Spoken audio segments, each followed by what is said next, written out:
Ei, pessoas, tudo bem com vocês? Eu sou Luciane, sejam muito bem-vindos ao meu canal. Aqui a gente faz um estudo aprofundado sobre a doutrina espírita, sobre as realidades do mundo espiritual e sobre reforma íntima, sobre questões morais que a gente precisa estar aperfeiçoando aqui na Terra. E todos os dias, para eu ter esse compromisso de estudar todos os dias, eu venho aqui e compartilho com vocês. Eu estudo e eu gravo, que aí eu estou muito mais como aprendiz do que como alguém para poder ensinar. Mas eu leio um texto, reflito a respeito e eu deixo o que eu penso, mas eu cresço muito com os comentários de vocês também. Então deixem aí seus comentários, curtam o vídeo, se inscrevam no canal, para mim é muito importante. Vamos encher a internet com conteúdo edificante. Eu fiquei sabendo esses dias que assim, nós estamos no meio da transição planetária e uma coisa seríssima, só 8% da população tem consciência que a gente está para viver uma transição planetária. Que é a última oportunidade de muitos aqui na Terra. A gente está passando do mundo de provas e expiações, onde o mal predomina sobre o bem, para o mundo de regeneração, onde o mal e o bem estão lado a lado, mas muitos dos espíritos que habitam a Terra aqui hoje, encarnados e desencarnados, não poderão mais ficar aqui. Então, gente, vamos... Força na peruca, a gente tem uma transição planetária a fazer. Até 2050, a gente tem que transformar a realidade desse planeta. Como? Mudando a nós mesmos, impactando as pessoas ao nosso. Essa é a intenção de vir aqui compartilhar o vídeo com vocês. Então, hoje eu vou ler para vocês um livro, não é da doutrina espírita, mas fala das realidades do mundo espiritual, fala das leis divinas, aqui como leis herméticas, é o livro Caibalion, Os Três Iniciados. Vou começar a ler para vocês. Fala dos princípios, é a lei divina, propriamente dita, dificílima de entender, mas se a gente não entender a lei divina, se a gente nem tentar, a gente não vai sair do lugar. Então, vamos lá. Espero que vocês gostem, tá? Qualquer coisa, deixe os comentários. Introdução. Temos grande prazer em apresentar à atenção dos alunos e investigadores das doutrinas secretas esse pequeno trabalho baseado nos antigos ensinamentos herméticos.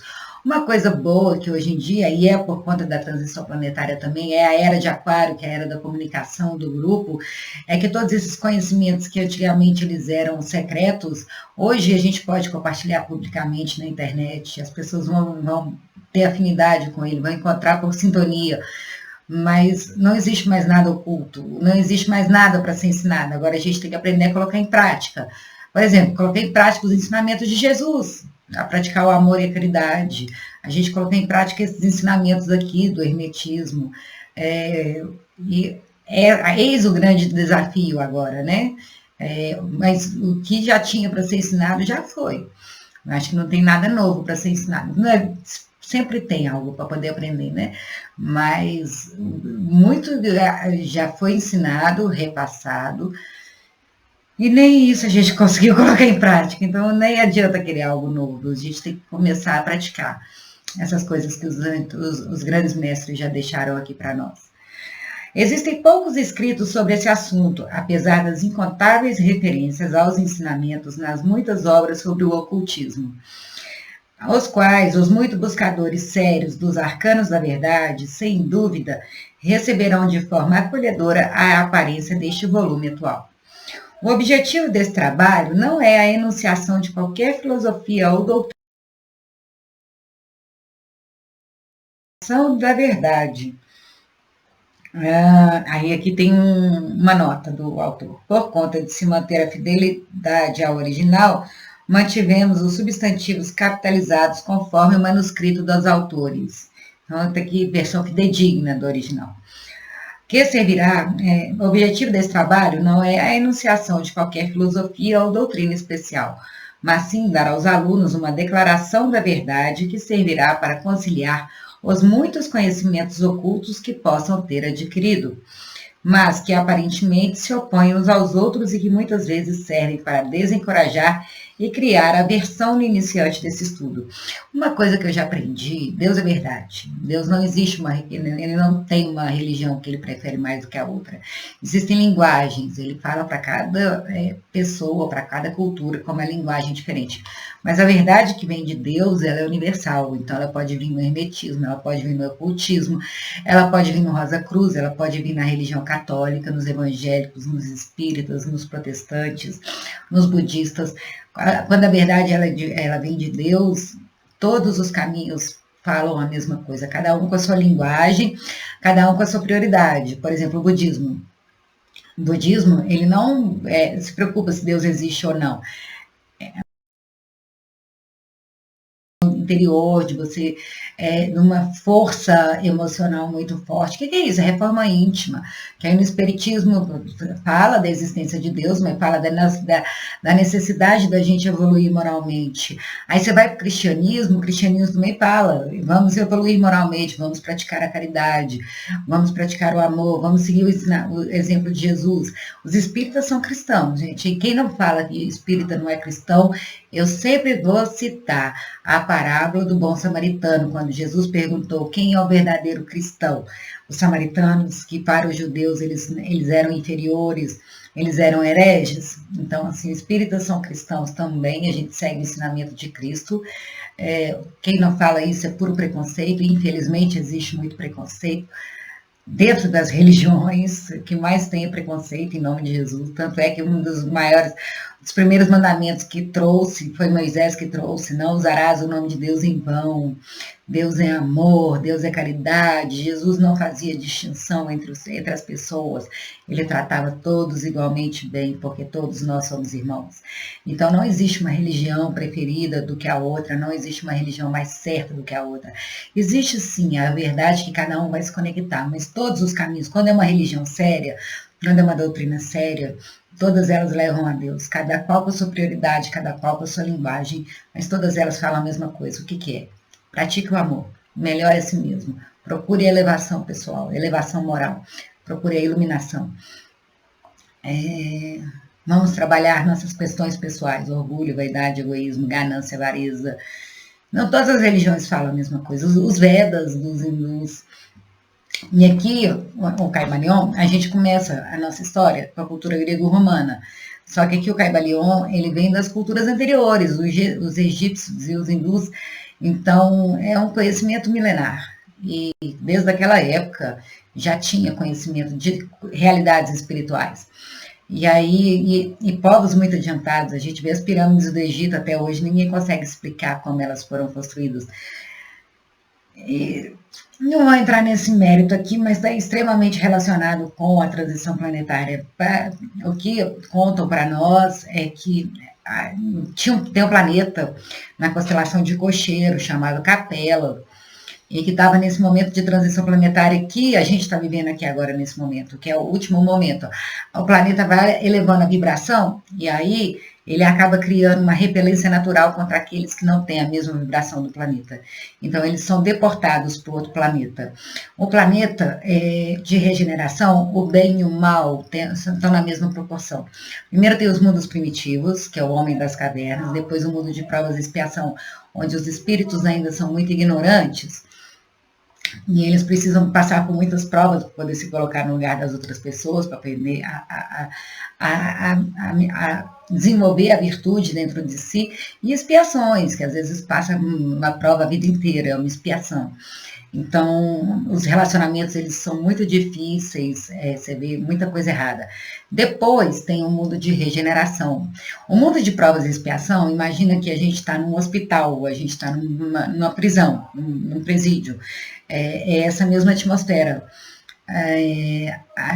do mundo de provas e expiação. É como se fosse um hospital, um presídio, um lugar onde as pessoas estão reclusas para poder pagar penas de seus débitos, porque não sabem ainda conviver socialmente. Já o mundo de regeneração começa um momento de recuperação. A Terra, para vocês terem ideia, a gente na doutrina espírita fala, vai para umbral, vai para umbral.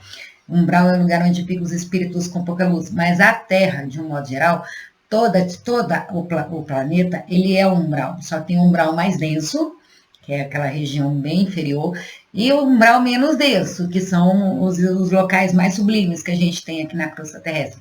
Mas a Terra é um planeta umbralino, os espíritos aqui ainda são muito inferiores. E até 2050 a gente está no momento que a gente vai fazer a transição planetária para o mundo de regeneração. Só que quem que vai fazer a transição planetária? O planeta está evoluindo, mas as pessoas que habitam o planeta também precisam evoluir. E aí a gente tem que fazer essa reforma íntima. E temos que aproveitar todo o conhecimento que já foi deixado para nós. Não só esses habitantes que o pessoal falou que construiu as pirâmides do Egito, foram habitantes do planeta Capela, que não tinham a elevação moral suficiente para estar lá no planeta Capela. As pessoas desenvolveram intelectualmente, mas não desenvolveram moralmente.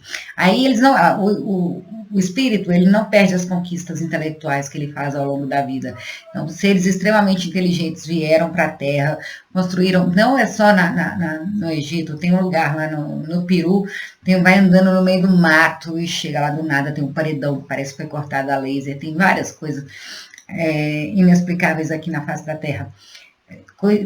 Construções muito antigas, Stonehenge, construções muito antigas que têm um simbolismo espiritual muito forte, e com uma tecnologia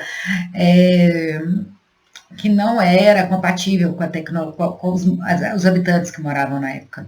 E são pessoas expatriadas de Capela,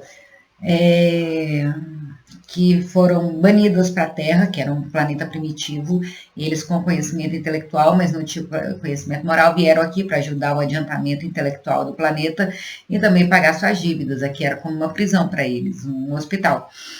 E a gente tem que fazer essa transição planetária. É importante divulgar para as pessoas essa última oportunidade que todos nós estamos tendo. Não só a gente tem mania de falar fulano, talvez eu acho que vai ser deportado. A gente tem que preocupar se nós não vamos ser deportados. Agora está sendo... Está ceifando, separando o joio do trigo. É o dia do juízo final, só que não é um dia específico. É uma etapa da humanidade que já dura mais ou menos 300 anos. É uma transição. A pandemia veio para abrir as cortinas do grande espetáculo, de 2020 a 2050. Chico Xavier já tinha feito essa previsão. O pessoal lá em Capela, eles foram malucos, eles estouraram a bomba atômica. Aqui na Terra, eu espero realmente que a gente não chegue nesse ponto. Mas se explodir também, não é para ficar preocupado, não, que nós vamos nos adaptar. Nós vamos continuar habitando esse planeta de uma forma diferente. Mas nosso planeta é lindo, a gente precisa muito cuidar dele. O mundo não vai acabar, ele só vai se transformar. Na natureza, nada tem assim, um fim absoluto, tudo se renova, tudo é um ciclo. Então, por exemplo, o fruto, quando ele está maduro, ele cai na terra e ele apodrece. Para dar início a uma nova semente. A natureza toda é cíclica. Nada se destrói, tudo se transforma. É o princípio da energia. E também será aqui na Terra. É muito investimento feito para deixar a vida simplesmente destruir. Nós vamos nos adaptar. Nós já estamos nos adaptando. A gente está no meio de uma evolução tecnológica. Mas esse período do apocalipse, para mim, já aconteceu, está acontecendo, mas as coisas descritas no apocalipse, para mim, já aconteceram, é uma opinião pessoal minha. É só um momento de transição, um momento de passagem. Os maias, o calendário maia ia até 2012, por quê? Porque é o final de uma era. E se você for pegar o esoterismo, é o final da era de peixes, marcada principalmente por Jesus, que foi o grande avatar da era de peixes, e agora nós estamos entrando na era de aquário, que é a era do grupo, a era do coletivo. Eu acredito que não vai ter um avatar da era de aquário, vai ser o grupo todo evoluir, e quando todos, uma quantidade mínima do planeta atingir uma vibração necessária, aí sim a gente consegue trazer aqui para a Terra realidades nunca antes imaginadas. Tem uma corrente que fala isso, mas é preciso que as pessoas despertem. E somente 8% das pessoas têm noção que a gente está passando por uma transição planetária. A maior parte das pessoas ainda dorme, ainda se escondem, fogem de si mesmos, em festas, em televisão, em internet, em programas, não procuram se conhecer, o ser espiritual que é, mas estão sempre se escondendo de si mesmo, achando que a vida, aqui na Terra, a gente veio para nascer, crescer, reproduzir, trabalhar, pagar conta e morrer. Não, nós temos um propósito. A gente tem 2 propósitos aqui: evoluir e servir aos outros. De qualquer forma, cada um vai ter o seu caminho, mas a gente, né, evoluindo internamente, ajudando o grupo a evoluir, a gente está aperfeiçoando o nosso espírito. Então, vou continuar lendo aqui o Caibalion, porque senão, Caibalion, eu não sei se é Caibalion ou se é Caibalion, não é português, não sei como é que é. mas é um assunto, assim, muito instigante, muito gostoso de falar. Adoro falar sobre transição planetária e acho que a gente tem que divulgar muito. Na doutrina espírita a gente fala transição planetária, mas todas as doutrinas falam desse período de encerramento de um ciclo para outro. Tem a sabedoria das idades, Satyuga, Kali Yuga, enfim, toda isso é dos Vedas, dos indianos, dos hindus. Todas elas falam desse período final, desse corte, desse momento de transformação. A gente só não sabe o que tem para frente. Aí a doutrina espírita fala mundo de regeneração. Depois do mundo de regeneração, tem os mundos ditosos, onde o bem prevalece sobre o mal. Depois tem os mundos perfeitos. Acho que é assim que fala. Eu não tenho certeza da escala adiante, não. Onde só existe o bem. Então, nós somos fadados à evolução, nós somos fadados à perfeição. Um dia a gente vai ser espírito puro igual Jesus. Estamos longe ainda, somos muito imaturos. A gente tem poucas reencarnações, mas tudo tem um ciclo, tudo tem um movimento, uma gradação. E esse momento é importantíssimo a gente se dar as mãos e fazer essa transição planetária unidos. Porque a vida está pressionando muito para as pessoas evoluírem junto com o planeta. A vibração do planeta está vibrando muito alto e a vibração dos habitantes do planeta não está compatível. Aí o que acontece? Nós somos pressionados a evoluir.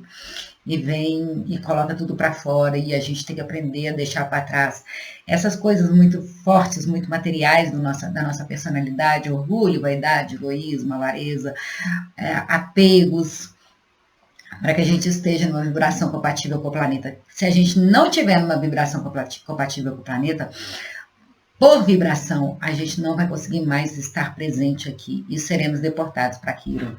Então, esse é um momento importantíssimo da gente fazer reforma íntima, da gente se melhorar e se aperfeiçoar. E a gente tem que divulgar isso bastante e tem que ajudar uns aos outros, porque sozinho é muito difícil fazer essa transição. O planeta está em transição planetária, mas nós, cada um de nós também está numa transição interna, de um mundo de provas e expiações para um mundo de regeneração, aonde o mal predomina sobre o bem, para o bem ser igual ao mal. E a gente acha que nós somos perfeitos, iluminados, mas o mal habita em nós, nós temos muitas sombras. A gente é que nega elas.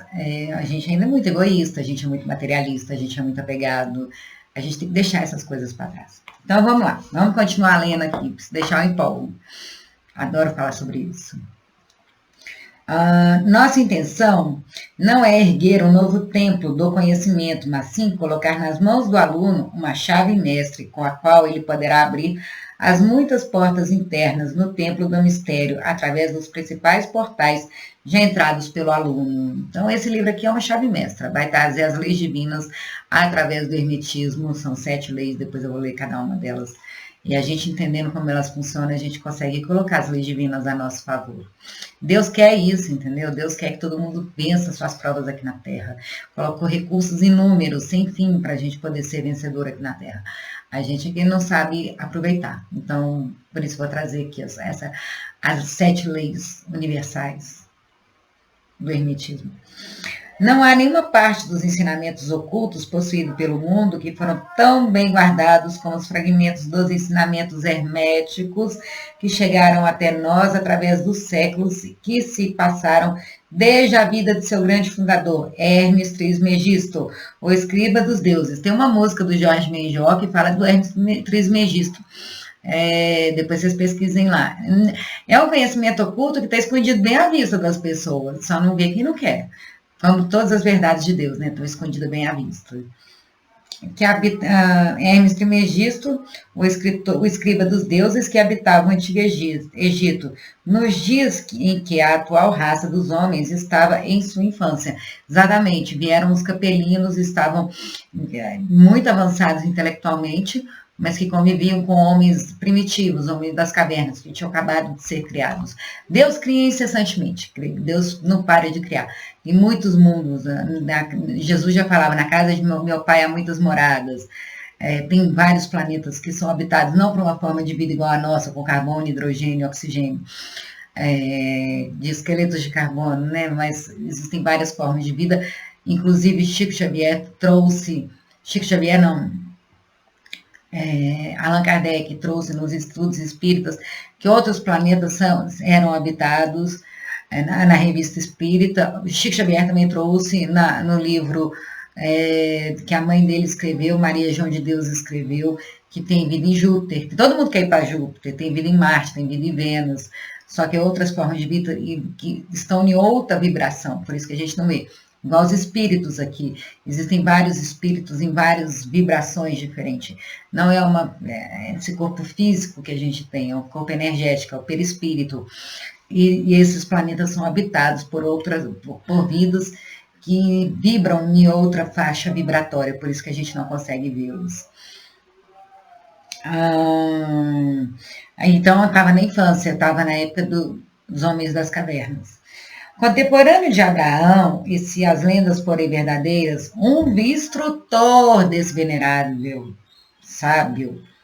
Então, é um capelino, com certeza, alguém muito elevado, alguém muito iluminado, que vem aqui para ajudar no adiantamento das pessoas aqui da Terra. Sempre tem missionários aqui nos ajudando a fazer uma evolução mais rápida, a trazer um entendimento das leis divinas, de como proceder, para que a gente evolua mais rápido, para ver se entende alguma coisa. Então, se as lendas forem verdadeiras, instrutor de Abraão, mestre de Abraão, Hermes foi e é o grande sol central do ocultismo, cujos raios serviram para iluminar os inúmeros ensinamentos que foram promulgados desde o seu tempo. Todos os ensinamentos fundamentais e básicos contidos nos ensinamentos esotéricos de cada raça podem ser rastreados de volta até Hermes. Olha só. Mesmo os ensinamentos mais antigos da Índia, sem dúvida, têm suas raízes nos ensinamentos herméticos originais. Tem a tábua de esmeralda, é de Hermes Trismegisto. Da terra do Ganges, a Índia, muitos ocultistas avançados vagaram até a terra do Egito e sentaram-se aos pés do mestre. A partir dele, eles obtiveram a chave mestra que explicava e conciliava suas opiniões divergentes. E assim, a doutrina secreta foi firmemente estabelecida. Na época de Jesus, o Egito era a capital do mundo. Constantinopla era a cidade mais cosmopolita que existia. Ali encontrava gente do Oriente, da Índia, da China, do Japão, do pessoal do Oriente Médio. Então, Constantinopla era a capital do mundo, era Nova York de hoje. E Jesus, ele foi para o Egito. Tem lá o trecho quando ele foi para o Egito, quando criança ele foi para o Egito. Ele encontrou com os gregos quando ele era mais velho. Ele só falou assim, encontrou com os gregos. Os gregos também iam muito para o Egito. A cultura grega, ela nasceu da cultura egípcia. E aí depois eles trouxeram a filosofia e tal. Chega até nós, o grego-romano. Os romanos pegaram a cultura grega e incorporaram, e como o Império Romano conquistou meio mundo ocidental, levou a cultura mundo afora. Mas os gregos, a cultura deles vieram dos egípcios. Tanto é que existem deuses do panteão grego que são similares ao panteão egípcio. Na época, existia no Egito uma colônia de gregos que moravam no Egito. A capital do mundo era Constantinopla. E Jesus teve acesso aos ensinamentos dos egípcios. Tem um trecho lá que ele se perdeu no Egito, né? Que ele foi para o Egito quando criança com seus pais. Então, ele teve acesso a esse conhecimento ocultista. Dizem, né? Ele estava no berço, onde estava tudo acontecendo. E tem deixa pra lá.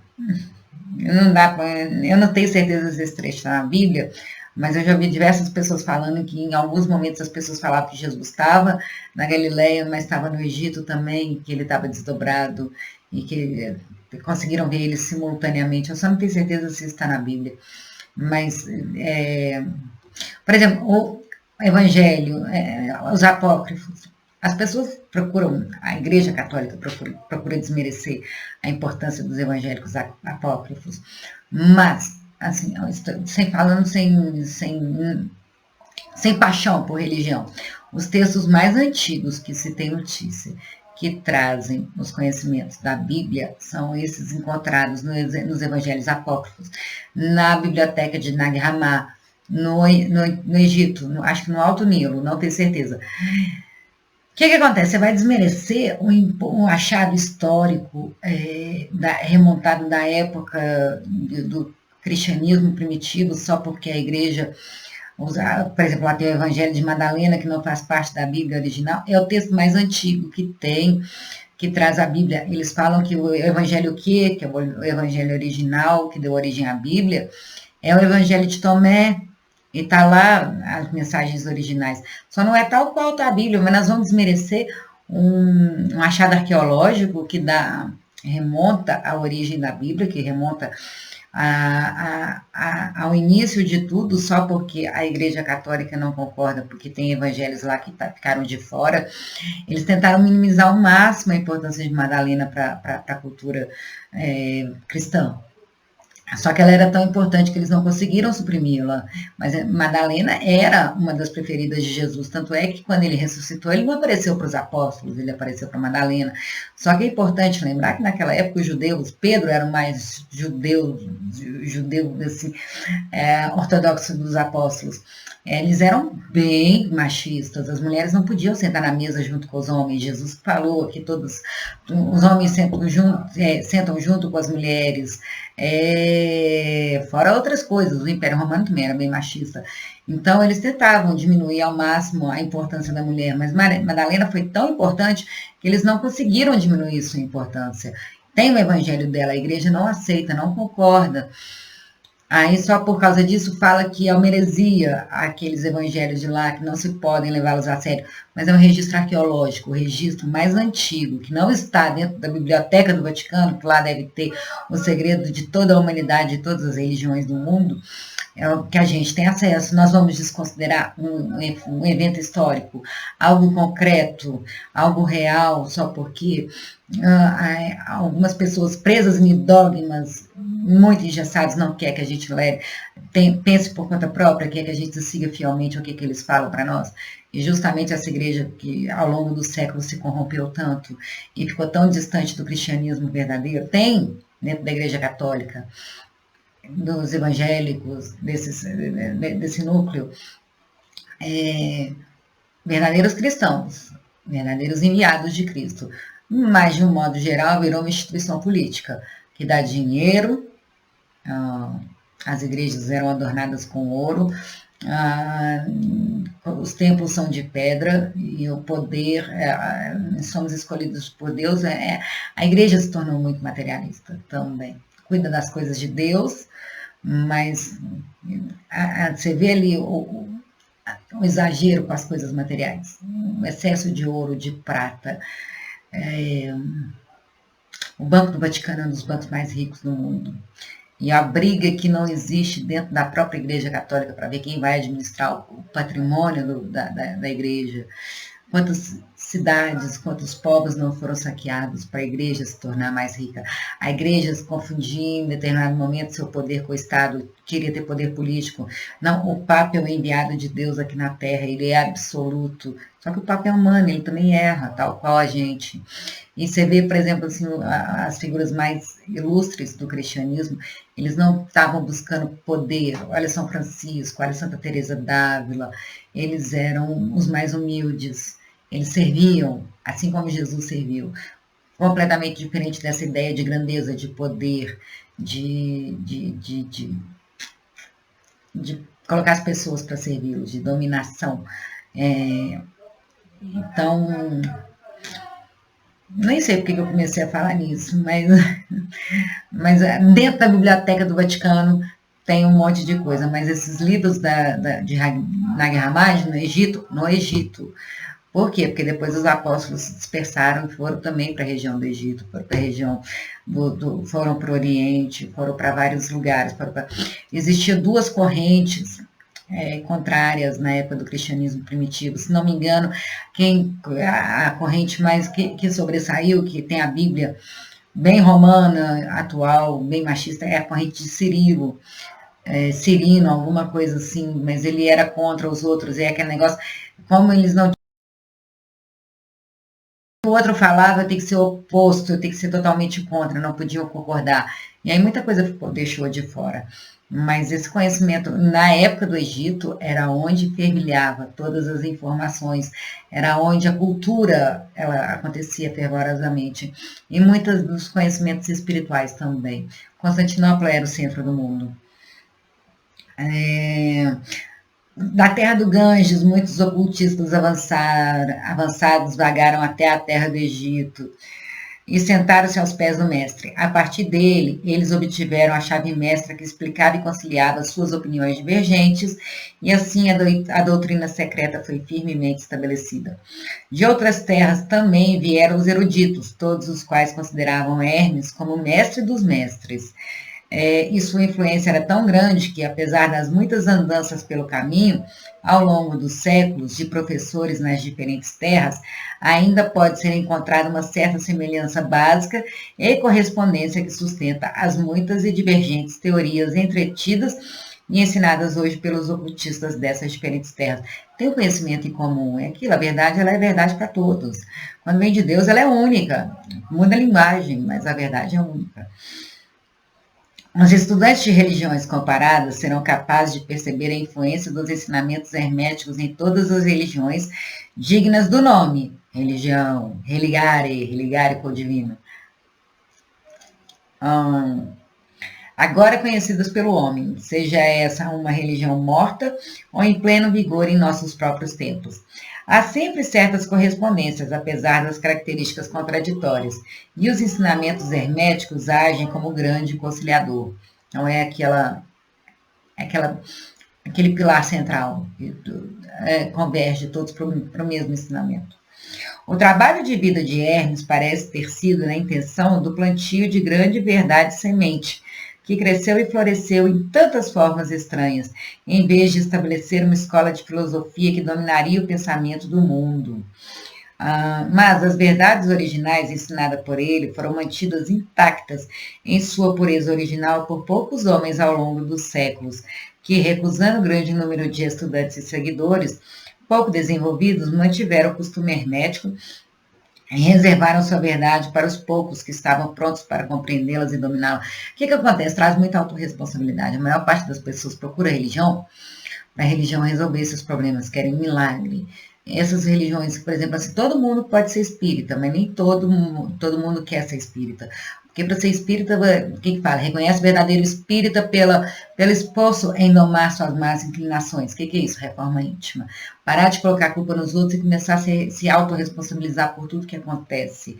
A fazer do limão uma limonada, a parar de ficar chorando e reclamando e começar a entender que, gente, nada acontece por acaso, que Deus é justo, se algo de ruim acontece conosco, é porque em algum momento a gente deu causa ou a gente precisava daquela experiência.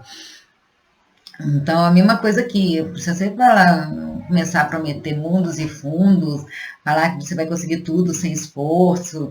Por exemplo, Jesus veio aqui e ele morreu para tirar todos os nossos pecados, então nós podemos errar o tanto que for que a gente vai direto para o céu. Não! Se a gente pisar na bola com os outros, conosco, a gente vai ter que voltar aqui e reparar o erro que a gente fez. Mas é muito mais palatável, é muito mais gostoso imaginar que a gente não vai ter que assumir consequência pelos nossos atos. E as religiões, elas fazem isso com as pessoas, né? Tem muito efeito manada de querer prometer soluções imediatas, que tira a responsabilidade das pessoas, para que elas não tenham que fazer a verdadeira mudança. E o hermetismo, ele traz a responsabilidade muito para nós. E aí eles preferiram não ter aquele monte de fiéis, de seguidores, mas manter o conhecimento intacto. Porque a partir do momento que você começa a saber que você é responsável por tudo que te acontece, a responsabilidade triplica. É muito complicado. Aqui já falo, o primeiro princípio é mental, todo é mentalismo. A gente já começa a ter que vigiar os nossos pensamentos, que é dificílimo, sentimentos inferiores, medo, raiva, angústia. E a gente tem que tirar isso de dentro de nós. Jiddu Krishnamurti que falava, mate o mal em ti, que você matará o mal do mundo. O que as pessoas falam? O mundo está de cabeça para baixo, o mundo está uma loucura. Então, o problema do mundo é o outro. Não, eu também faço parte do mundo. Eu tenho que deixar de ser problema e começar a ser solução. Se eu matar o orgulho em mim, o que o outro falar para me ferir não vai me deixar ferido, porque eu não tenho orgulho para me cegar. Se eu matar a agressividade em mim, se o outro fizer qualquer coisa, eu não vou reagir de forma agressiva, porque eu não tenho mais isso em mim. Se cada um preocupar em transformar a si mesmo, que é o único que tem a capacidade de mudar, ao invés de querer mudar o Putin, ou então aquele maluco lá da Coreia do Norte, a gente consegue transformar o mundo num lugar melhor, porque a gente consegue melhorar a egrégora, a psicosfera do planeta, que é essa, se a gente, ao invés de mandar mensagem de ódio para esses líderes que fazem guerra, se a gente começar a orar por eles, o Lula e Bolsonaro aqui no Brasil, se ao invés da gente mandar mensagens de ódio, de raiva, de indignação, a gente começar a rezar por eles, mandar energia boa, eles vão receber energia harmônica, eles vão ter mais lucidez para tomar decisões para uma nação inteira. Mas o problema da humanidade é os outros, mas a gente também. Somos todos muito primitivos ainda. Então, o trabalho de vida... Os estudantes de religiões comparadas serão capazes de perceber...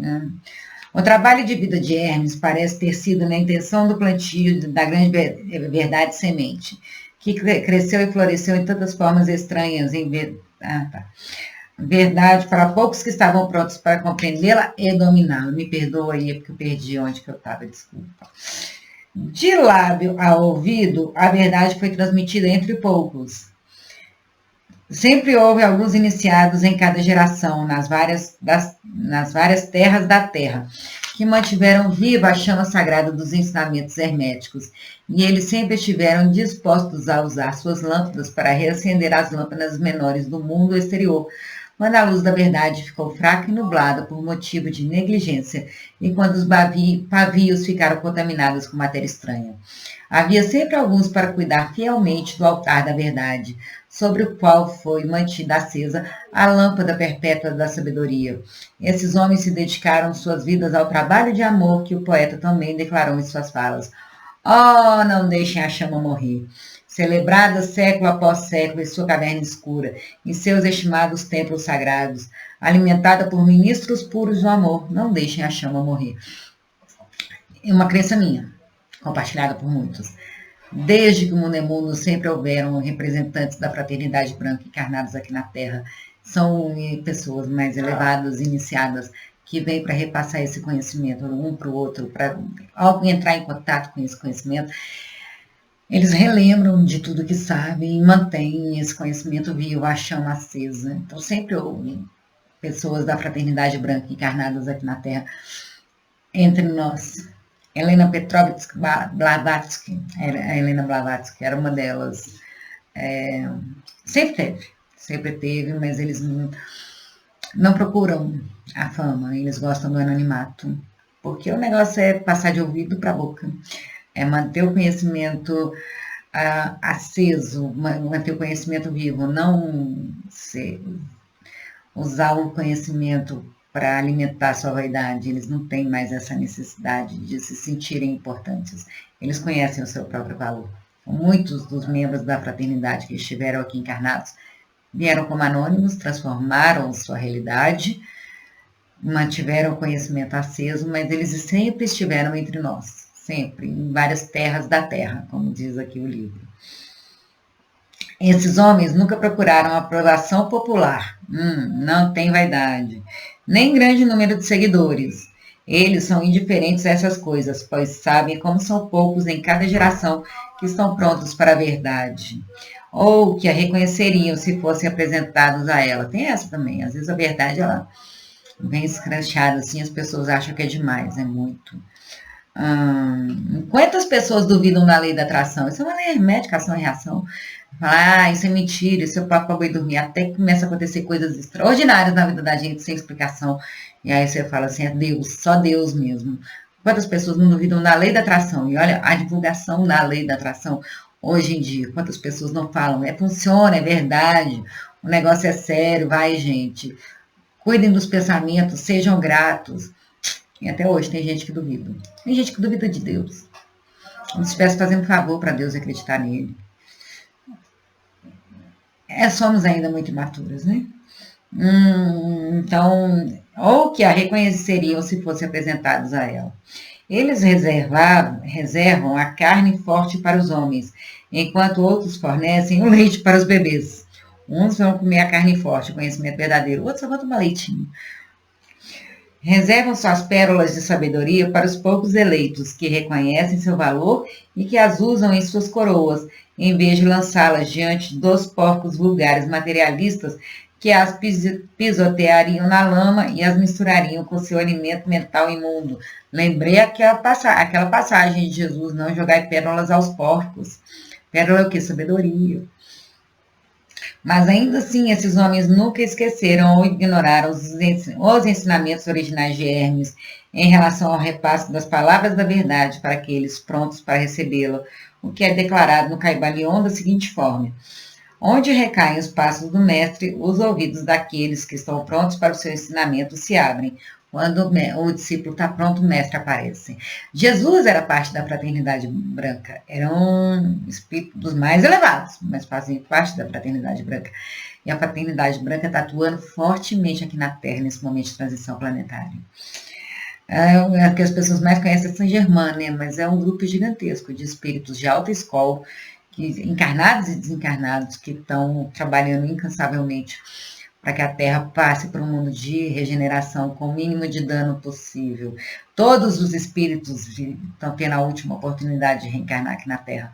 Todos. E aí a gente acha que, por exemplo, os mais endurecidos vêm ao lado dos mais iluminados, para dar para eles uma oportunidade deles serem bem-sucedidos, e também para neutralizar um pouco o mal que eles causam, né? Brasil é a terra do evangelho, tem esse livro, Brasil é a terra do evangelho, mas aqui a gente tem espíritos do tipo de Fernando de Beiramar, desses malucos assassinos, esses traficantes do Rio.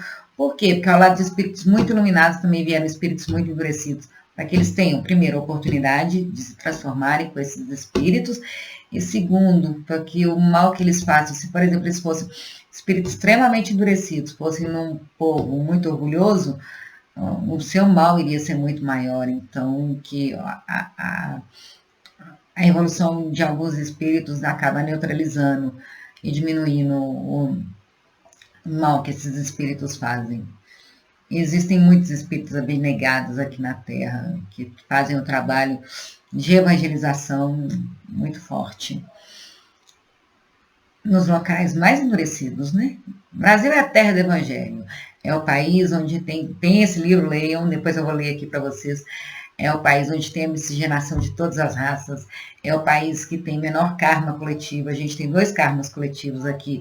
A escravidão dos negros, que a gente, por conta própria, por vontade, a gente aboliu a escravidão com a princesa Isabel. Então, nós não temos esse karma igual os ingleses têm, os americanos têm, de ter sido feito guerra para poder ter a libertação dos escravos.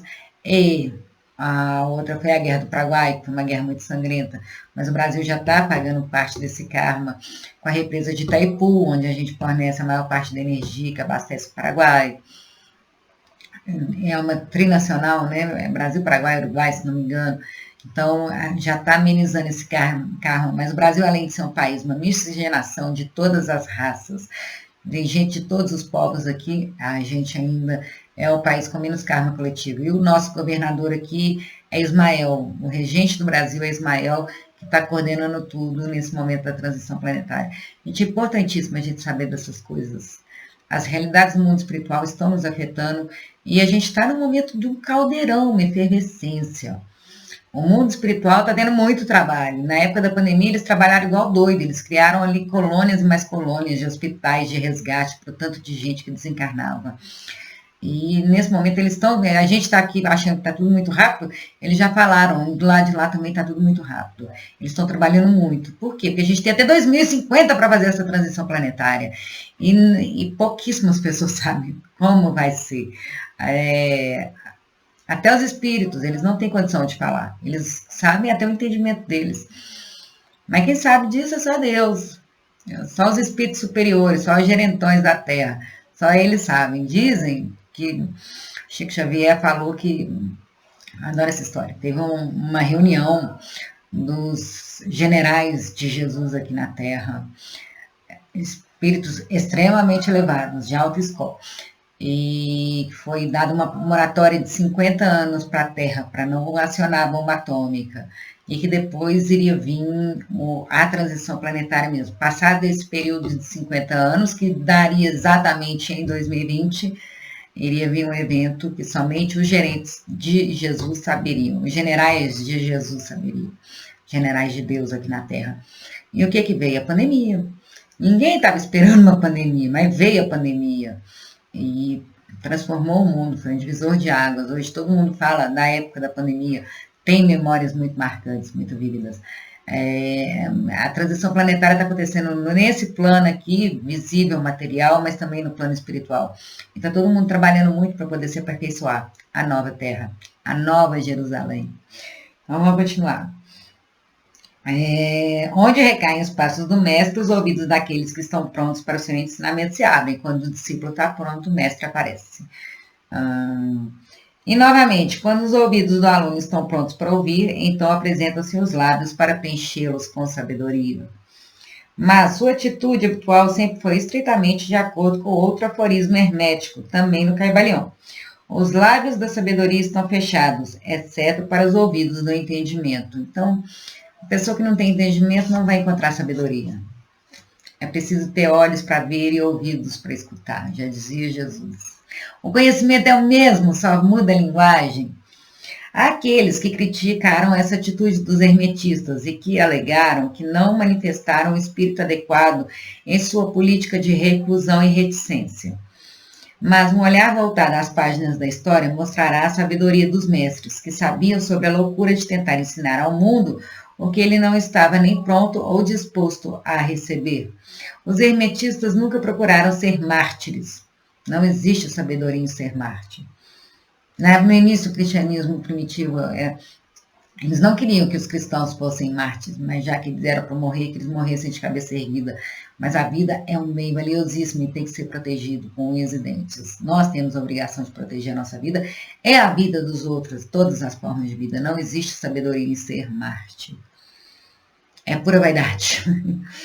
Em vez disso, sentaram-se silenciosamente com um sorriso piedoso em seus lábios fechados, enquanto os bárbaros se enfureceram ruidosamente sobre eles em sua habitual diversão de colocar à morte e torturar os entusiastas honestos, mas equivocados, que imaginavam que poderia forçar sobre uma raça de bárbaros a verdade que só poderia ser entendida pelos eleitos que haviam avançado ao longo do caminho. Qual que é esse caminho? Da sabedoria.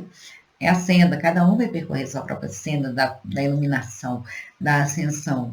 Um dia todos nós seremos espíritos puros. E qual que é o nosso maior patrimônio? Qual que é o único patrimônio que a gente vai carregar depois que a gente morrer? O nosso conhecimento. Nossa evolução moral e intelectual. Esse é o nosso patrimônio espiritual. Que aqui na Terra, depois que a gente morrer nessa vida, tudo que a gente tem vai ficar aqui, exceto a nossa evolução. As nossas conquistas do espírito são nossas. As pessoas que a gente ama, elas não nos pertencem. Talvez umas fiquem aqui na Terra, outras vão para Quiron, outras voltem para a Capela. Não nos pertencem, mas o nosso entendimento, o nosso conhecimento, a nossa evolução moral e espiritual é nossa e vai nos acompanhar por todas as vidas. E muito do conteúdo que a gente tem aqui hoje é desse conhecimento que a gente tem de outras vidas. Existem vários casos de crianças de 3 anos que tocam piano maravilhosamente bem, melhor do que pessoas que estudaram a vida inteira. Por quê? Porque esse conhecimento já veio de outras vidas, já eram gênios. O que foi aquele surdo que começou a tocar aos 5 anos? Acho que não sei se foi Mozart ou se foi Beethoven. É um conhecimento que já tinha antes. O espírito, a gente tem um esquecimento que é muito providencial para nós, é necessário. Mas muitas coisas a gente traz vívido na memória. Por quê? Para a gente usar nessa vida. Quando a gente não lembra, é porque a gente precisa desenvolver outras habilidades que estão latentes em nós. E o espírito de perseguição ainda não morreu na Terra. Há certos ensinamentos herméticos que, se promulgados publicamente, derrubariam os divulgadores com um grande grito de desprezo da multidão, que levantaria novamente o brado: crucifique, crucifique. Se Jesus viesse hoje, ele seria crucificado novamente. Seria. Infelizmente, sabe, é uma opinião minha. Imaginou ele começar a brigar contra a igreja católica? Porque vocês estão proibindo os meus de casarem? Eu não vou proibir ninguém de amar. Os bispos ali que tomam conta da zona toda. Ele fala, é um herege, crucifica, não acreditem nesse homem. Nessa obra, desejamos dar-lhe uma ideia dos ensinamentos fundamentais do Caibalion, esforçando-nos para lhe passar os comoventes princípios, deixando-os que se apliquem, em vez de tentar trabalhar o ensino em detalhes. Se você é um aluno de verdade, então será capaz de compreender e aplicar esses princípios. Se não, então você deve desenvolver-se em um aluno de verdade, pois, caso contrário, os ensinamentos herméticos serão apenas como palavras, palavras e palavras para você. Assinado os 3 iniciados. Então é isso, introdução do Caibalion. Esse é um livro que eu acho que vale a pena a gente ler. Conhecimento e conhecimento. Realidade, aqui a gente estuda as realidades do mundo espiritual. Esse livro aqui do Caibalion tem várias capas, eu peguei a capa que eu achei mais bonitinha. Conhecimento do Antigo Egito, vale a pena a gente ler e acompanhar e tentar entender o que eles nos ensinaram. E tomara que eu e também vocês tenhamos ouvidos para ouvir e olhos para ver. Então é isso, espero que vocês tenham gostado. Deixem aí seus comentários, o que vocês acham disso tudo. Aprendo muito com vocês, mesmo que a opinião de vocês seja totalmente contrária, achar isso uma loucura, pode deixar o comentário aí. Acho que aqui a gente tem que estar aberto à opinião uns dos outros. E então é isso, um beijo. Amo vocês, fiquem com Deus.